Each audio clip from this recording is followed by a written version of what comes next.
Congress party, SP, Samajwadi party యూపీలో ఎప్పుడూ కూడా పప్పులో కాలేస్తా ఉంటాయి.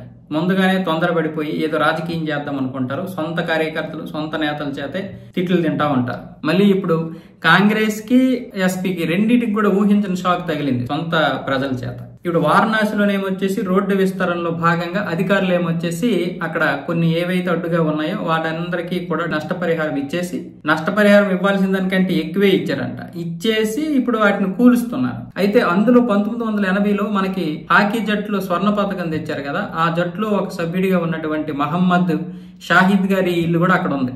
ఆ ఇంటిని కూల్చారు ఆ బుల్డోజర్ తో. కూలిస్తే దాని మీద ఇప్పుడు పెద్ద రాద్ధాంతం చేస్తున్నారు కాంగ్రెస్ సమాజ్వాదీ పార్టీ నేతలు. అంటే అఖిలేష్ యాదవ్ ఆ కాంగ్రెస్ చీఫ్ కాకుండా వాళ్ళు పంపించినటువంటి నేతలందరూ కూడా పెద్ద రాద్ధాంతం చేసి పద్మశ్రీ తీసుకున్నటువంటి ఒక వ్యక్తిని ఇల్లు కూల్చేసి ఆయన అవమానపరుస్తారా, ఇలాంటి నీతి లేనటువంటి పార్టీ బీజేపీ అంటూ వాళ్ళైతే అక్కడ విమర్శించారు. అక్కడ బైఠాయించారు కూడా. అంతకు ముందు చాలా ఇల్లులు కూల్చారు. అక్కడ అందరికీ నష్టపరిహారం ఇచ్చేశారు. ముందు షాపులు కూడా తీసేశారు. అక్కడేమి అనలేదు.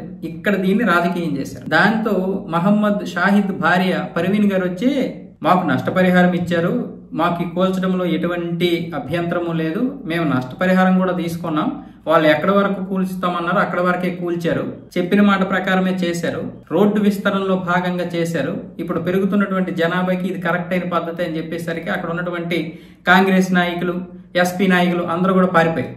ఏం చేయాలో తెలియక అలాగే సిగ్గుపడుతూ ఒక్కొక్కరు జారుకున్నారు అక్కడి నుంచి. అందరూ కూడా అంటే రాజకీయం చేద్దాం అనుకున్నారు. ఏదో ఆవిడ కూడా ముందుకు వచ్చేసి వాళ్ళతో కూర్చోవడమో లేకపోతే కనీసం మాట్లాడకుండా ఉండడమో చేస్తుంది అనుకున్నారు. కానీ ఆవిడ నోరు విప్పి మొత్తం నిజాలన్నీ చెప్పేసింది మీడియాకి. దాంతో వాళ్ళు అలా దొరికిపోయారు అనమాట. లేదనుకుంటే బుల్డోజర్ అటువైపు వస్తుంది. అందుకే అనవసరంగా ఇంతకుముందు ఇలాగే చేసి సొంత ప్రజల చేత అఖిలేష్ యాదవ్ అయితే తిట్లు తిన్నాడు. ఇప్పుడేమొచ్చేసి ఇలా